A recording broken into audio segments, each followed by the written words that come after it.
Faly miarabantsika tsy avindray tratra ity alahady maraina voalohan'ny volana jiony ity misaotra an'Andriamanitra isika mbola nomeny an'izao maraim-baovao zao indray ireo volana vaovao zao ihany koa afahantsika miaraka amin'ny alohan'ny deratsika ny amin'ny mofinaina an'io dia vavakisika ny Tompoandriamanitra eo mbola vempisaoranao zay ny amin'ny fofinaina mahavela zay avy aminao misaotra ihany koa miaina ankonana tsirairay avy misaotra satria Andriamanitra mpamary vavaka ianao ary irinay marimarina kokoa fa iseho ny voninahitra amin'ny fiainan'ny isa-tokantrano tsirairay avy eto hetezanao mboly zavatsoa ary ampitombohy mandrakariva ny finoana ianao aminaran'i Jesosy amen. Lohateny mofinainantsika androany dia manao hoe tahakan'i Jesosy fa tsy tahakan'izao tontolo izao. Nalaina amin'ny Deutéronomie 5:20 sy ny 4:10 manao hoe aoka tsy hisy vato mahery sy reraka ao aokitapinao, aoka tsy hisy famarana, mihoatra sy latsaka ao an-tranonao. Amen. Tokony hikolokolo firaisapo sy fitiavana ho an'ny hafa ireo izay milaza fa tia sy matahotra an'Andriamanitra ary tokony hihevitra ny tombontsoan'ny hafa toy ny an'ny tenany izy. Tsy tokony hitondra tena araka ny fitsipika izao tontolo izao ny kristianina. Niavaka tamin'izao tontolo izao ny vahoakan'Andriamanitra nandritra ny vanim-potoana rehetra noho ny fiantsoana azy ireo ambony kokoa noho ny an'ny-tsimpino. Ny fitiavam-bola ny fototra ny ratsy rehetra. Ny faniriana tombontsoa no himatimatisan'izao taranaka izao. Raha tsy mety azo amin'ny alalan'ny asa mafy atao ampahitsiana ny harena dia katsahan'ny olona amin'ny alalan'ny fanambakana izany. Robaina amin'ny kamboty sy ny mpitondra tena ny kely izay ananany ary misahirana fatratra ny mahantra vao mahazo an'izay ilainy eo amin'ny fiainany.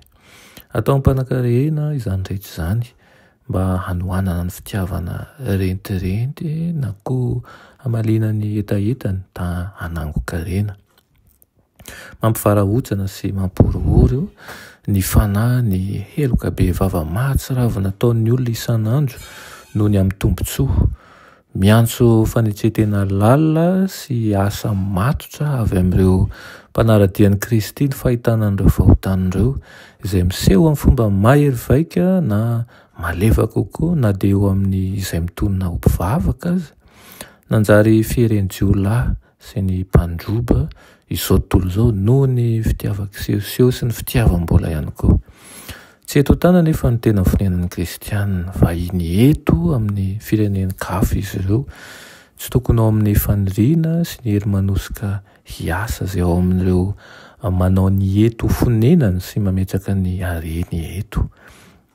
Fanirian'Andriamanitra ny sehoan'ny fiainan'ireo ohatra lehibe eo amin'ny fiainantsika mba ho velona ahaso ny hafa tokoa ny isika tahaka an'i Jesosy.